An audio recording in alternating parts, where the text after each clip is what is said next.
வணக்கம். வறட்டு இருமல் என்பது ஒரு வைரஸ் தொற்று. இது அதிகமாக குழந்தைகளை பாதிக்கிறது. இந்த தொற்றினால் பாதிக்கப்பட்டவர்கள் சற்று அதிக சத்தத்துடன் இருமுவார்கள். இருமும் பொழுது தொண்டையில் எரிச்சல் அதிகமாக ஏற்படும். குறிப்பாக படுத்தவுடன் இருமல் அதிகமாக ஏற்படும். தொண்டை கட்டினார் போல் பேசுவார்கள். வறட்டு இருமல் வர முக்கியமான காரணமாக கருதப்படுவது தூசு, புகை மற்றும் ஒவ்வாமை.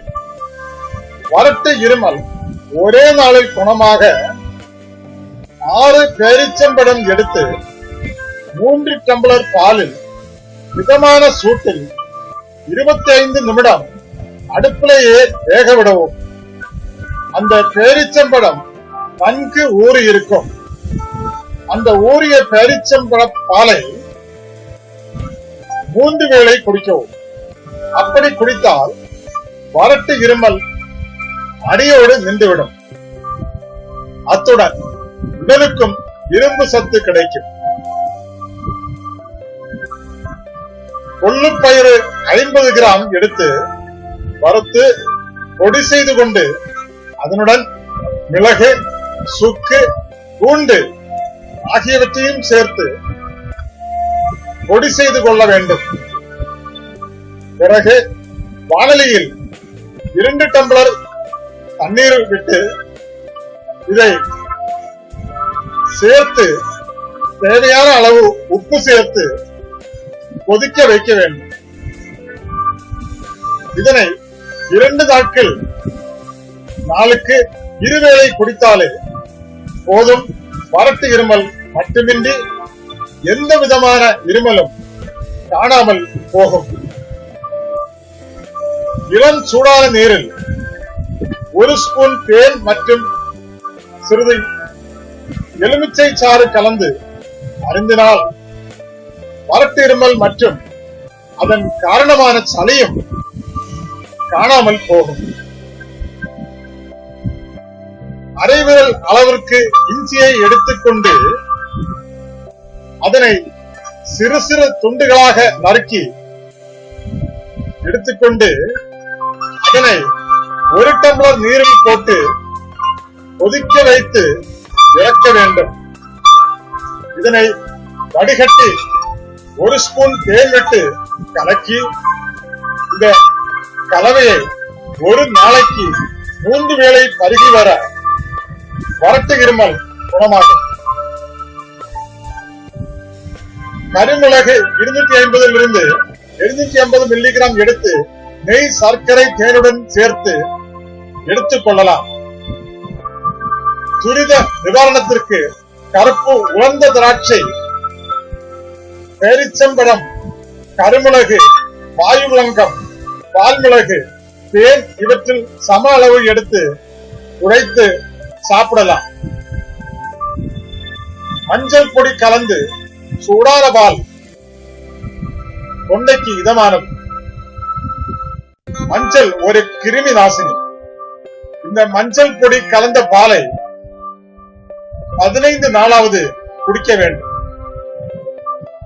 துளசி சாறு 50 மில்லி எடுத்து 10 மில்லி தேனில் கலந்து தினம் 2 வேளை குடித்து வந்தால் இருமல் நிற்கும். சிறுவர்களுக்கும் கொடுக்கலாம். 1 டம்ளர் பாலில் 2 பூண்டு பல்களை நசுக்கி போட்டு காய்ச்சவும். பாலின் அளவு பாதியாகும் வரை காய்ச்சவும். வடிகட்டி 2 பாகங்களாக பிரித்து 1 பாகத்தை காலையிலும் மற்றொரு பாகத்தை மாலையிலும் 1 வாரம் குடிக்கவும். அதிக அமில பாதிப்பு உள்ளவர்கள் இதை தவிர்க்கவும். வெங்காயச்சாறு 5 மில்லி, தேன் 10 மில்லி கலந்து 10 நாட்களுக்கு காலை மாலை 2 வேளை எடுத்துக் கொள்ளவும். தேனுக்கு பதில் வெல்லத்தையும் சேர்த்துக் கொள்ளலாம்.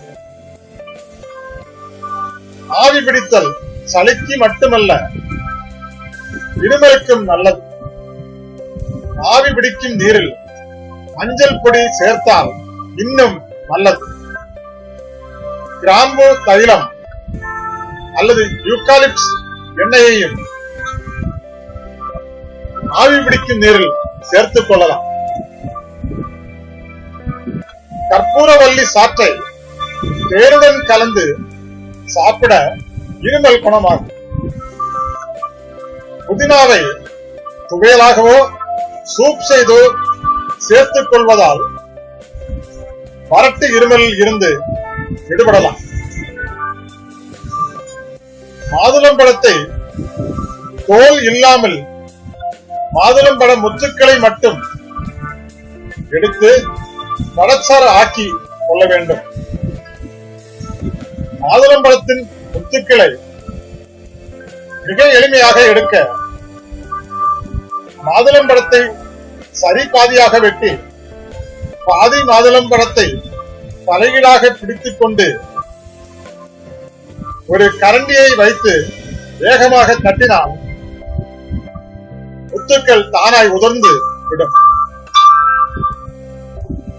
மாதுளம்பழ சாறுடன் ஒரு தேக்கரண்டி தேன் மற்றும் ஒரு தேக்கரண்டி இஞ்சி சாறு கலந்து அருந்தினால் வறட்டு இருமல் குணமாகும்.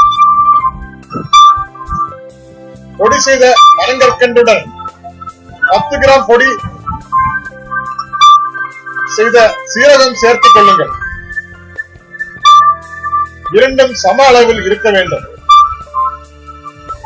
இதை காலை மாலை இருவேளை சூடான நீரில் கலந்து குடித்து வந்தால் வறட்டு இருமல் குணமாகும்.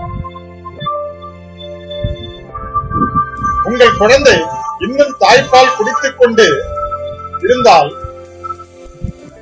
வறட்டு இருமலுக்கு தாய்ப்பாலே சிறந்த மருந்து. அதையே கொடுங்கள். தாய்ப்பாலில் உள்ள ஆன்டிபாடிஸ் இருமலை சரியாக்கும். நம்ம சேனலை இதுவரை சப்ஸ்கிரைப் பண்ணலன்னா சப்ஸ்கிரைப் பண்ணுங்க. கூடவே இருக்கும் பெல் பட்டனையும் பிரஸ் பண்ணுங்க. இந்த வீடியோ உங்களுக்கு பிடித்திருந்தால் லைக் பட்டனை பிரஸ் பண்ணுங்க. இந்த வீடியோ உங்களுக்கு பிடிக்கலன்னா டிஸ்லைக் பட்டனை பிரஸ் பண்ணுங்க. வீடியோவை ஷேர் பண்ண மட்டும் மறந்துடாதீங்க. தேங்க்யூ.